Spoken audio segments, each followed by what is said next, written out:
DNA मित्रों, आज हम सिबिल स्कोर पर बैंकों की मनमानी का डीएनए टेस्ट करेंगे। 1 अप्रैल 2027 से नया नियम लागू होने जा रहा है। नियम यह है, जिस व्यक्ति का सिबिल स्कोर 730 से कम है उसे लोन मिलना मुश्किल हो जाएगा। चिंता की बात यह है कि इस समय देश के करीब 62% लोन आवेदकों का सिबिल स्कोर 730 से नीचे है। लेकिन हमारा सवाल सिर्फ बैंकों की मनमानी का नहीं है, हमारा सवाल सिबिल स्कोर तय करने वालों को लेकर है। हमारे देश में हमारी विश्वसनीयता, हमारी क्रेडिबिलिटी, हमारा क्रेडिट स्कोर एक विदेशी एजेंसी तय कर रही है। जैसे पत्रकारिता में हमारी रैंकिंग विदेश से तय हो रही है, वैसे ही आपका सिबिल स्कोर भी विदेश से तय हो रहा है। हमारा सवाल सिर्फ इतना है कि हमारे देश के लोगों का सिबिल स्कोर विदेशी क्यों तय करेंगे।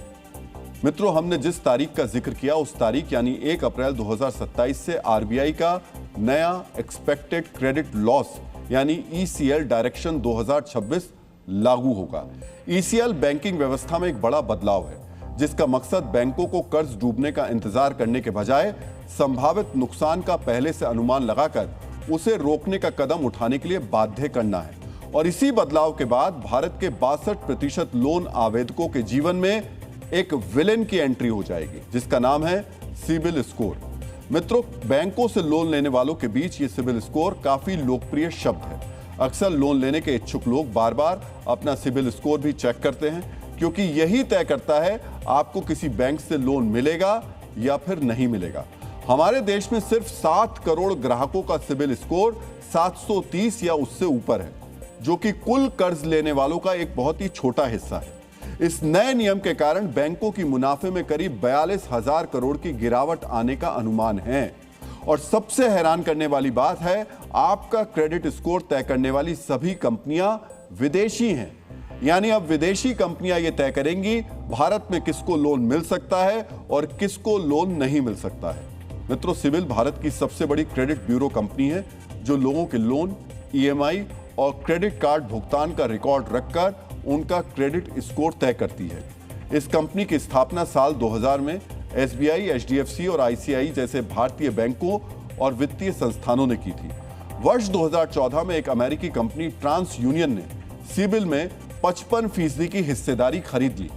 वर्ष 2016 में ट्रांस यूनियन ने हिस्सेदारी बढ़ाकर, बहुत ध्यान से सुनिएगा, 92.1% कर दी, 92%।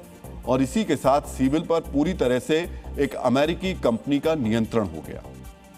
मित्रों, सोचिए, आपके घर खरीदने का सपना हो, कार लेने की इच्छा हो या बच्चों की पढ़ाई के लिए एजुकेशन लोन चाहिए हो, बैंक सबसे पहले आपकी सिबिल रिपोर्ट देखते हैं। और इसी सिबिल का नियंत्रण आज एक अमेरिकी कंपनी के हाथ में है। सवाल यही है, क्या भारतीयों की आर्थिक साख का इतना अहम पैमाना किसी विदेशी मालिकाना हक वाली कंपनी के पास होना चाहिए?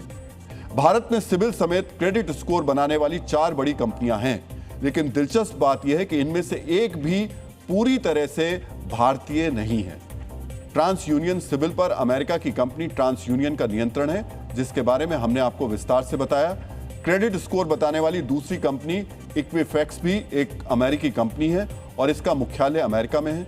तीसरी कंपनी एक्सपीरियन की जड़ें ब्रिटेन और आयरलैंड से जुड़ी हुई हैं। इसके अलावा CRIF हाई मार्क इटली की कंपनी CRIF का हिस्सा है। यानी भारत में लोगों की क्रेडिट हिस्ट्री और क्रेडिट स्कोर तय करने वाले 4 प्रमुख credit bureau America, Britain, Ireland और इटली से जुड़े हुए हैं। मित्रों, यही सबसे हैरान करने वाली बात है। 140 करोड़ की आबादी वाले भारत में, दुनिया की 5 बड़ी इकोनॉमी में शामिल भारत में अभी तक कोई भारतीय स्वामित्व वाला राष्ट्रीय क्रेडिट ब्यूरो क्यों नहीं है, जबकि देश के करोड़ों लोगों की आर्थिक साख का रिकॉर्ड इन्हीं संस्थानों के पास मौजूद है।